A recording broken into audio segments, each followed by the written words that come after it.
ಗುರುವಾರ ಸಂಜೆ ಬಂಟ್ವಾಳದ ಬಿಸಿ ರೋಡ್ನ KSRTC bus ನಿಲ್ದಾಣದಲ್ಲಿ ನಡೆದ ಭೀಕರ ಹತ್ಯೆ ಪ್ರಕರಣ ಕರಾವಳಿಯನ್ನೇ ನಡುಗಿಸಿದೆ.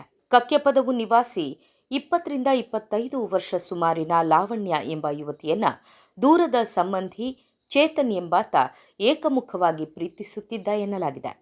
ಈತನೇ ಹರಿತವಾದ ಆಯುಧದಿಂದ ಈಕೆಯನ್ನ ಇರಿದು ಕೊಲೆ ಮಾಡಿರುವ ಆರೋಪ ಕೇಳಿಬಂದಿದೆ.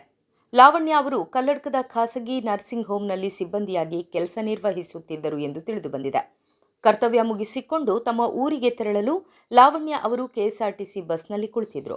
ಈ ವೇಳೆ ಅಪರಿಚಿತನಂತೆ ವರ್ತಿಸುತ್ತಿದ್ದ ಯುವಕನೊಬ್ಬ ಬಂದು ತಮ್ಮ ಪಕ್ಕದಲ್ಲಿ ಕುಳಿತಿದ್ದರಿಂದ ಆತಂಕಗೊಂಡ ಅವರು ತಕ್ಷಣವೇ ತಮ್ಮ ಸಂಬಂಧಿಕರೊಬ್ಬರಿಗೆ ಕರೆ ಮಾಡಿ ನನ್ನ ಪಕ್ಕದಲ್ಲಿ ಒಬ್ಬ ಯುವಕ ಕುಳಿತಿದ್ದಾನೆ ಎಂದು ಮಾಹಿತಿಯನ್ನ ನೀಡಿದ್ದಾರೆ ಎನ್ನಲಾಗಿದೆ. ಈ ಮಧ್ಯೆಯೇ ಕರೆ ಏಕಾಏಕಿ ಕಡಿತಗೊಂಡಿದ್ದರಿಂದ ಪ್ರಕರಣ ಮತ್ತಷ್ಟು ನಿಗೂಢತೆಯನ್ನು ಮೂಡಿಸಿದೆ. ಪ್ರತ್ಯಕ್ಷದರ್ಶಿಗಳ ಮಾಹಿತಿ ಪ್ರಕಾರ ಲಾವಣ್ಯ ಬಸ್ನಿಂದ ಇಳಿದ ತಕ್ಷಣವೇ ಆ ಯುವಕ ಕೂಡ ಅವರ ಹಿಂದೆ ಇಳಿದಿದ್ದಾನೆ. ತನ್ನ ಬ್ಯಾಗ್ನಲ್ಲಿದ್ದ ಹರಿತವಾದ ಆಯುಧವನ್ನು ಹೊರತೆಗೆದು ಏಕಾಏಕಿ ದಾಳಿ ನಡೆಸಿದ್ದಾನೆ. ಪ್ರಾಣ ಉಳಿಸಿಕೊಳ್ಳಲು ಲಾವಣ್ಯ ಓಡಿ ತಪ್ಪಿಸಿಕೊಳ್ಳಲು ಯತ್ನಿಸಿದ್ರು ಆರೋಪಿ ಬೆನ್ನಟ್ಟಿ ಹೋಗಿ ಹಲವು ಬಾರಿ ಇರಿದು ಗಂಭೀರವಾಗಿ ಗಾಯಗೊಳಿಸಿದ್ದಾನೆ.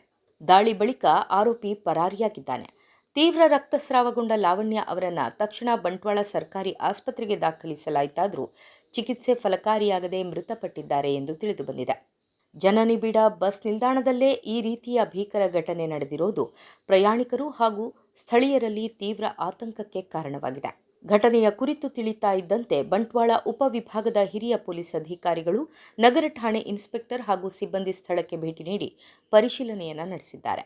ಬಂಟ್ವಾಳ ನಗರ ಪೊಲೀಸ್ ಠಾಣೆಯಲ್ಲಿ ಕೊಲೆ ಪ್ರಕರಣ ದಾಖಲಾಗಿದ್ದು, ಆರೋಪಿ ಚೇತನ್ ಪತ್ತೆಗಾಗಿ ವಿಶೇಷ ಶೋಧ ಕಾರ್ಯಾಚರಣೆ ಆರಂಭಿಸಲಾಗಿದೆ. ಕೊಲೆಯ ಹಿಂದಿನ ನಿಖರ ಕಾರಣ, ವೈಯಕ್ತಿಕ ವೈಷಮ್ಯವೇ ಅಥವಾ ಇತರ ಯಾವುದೇ ಕಾರಣವಿದೆಯೇ ಎಂಬ ಬಗ್ಗೆ ಎಲ್ಲ ಆಯಾಮಗಳಲ್ಲೂ ಪೊಲೀಸರು ತನಿಖೆಯನ್ನು ಮುಂದುವರಿಸಿದ್ದಾರೆ.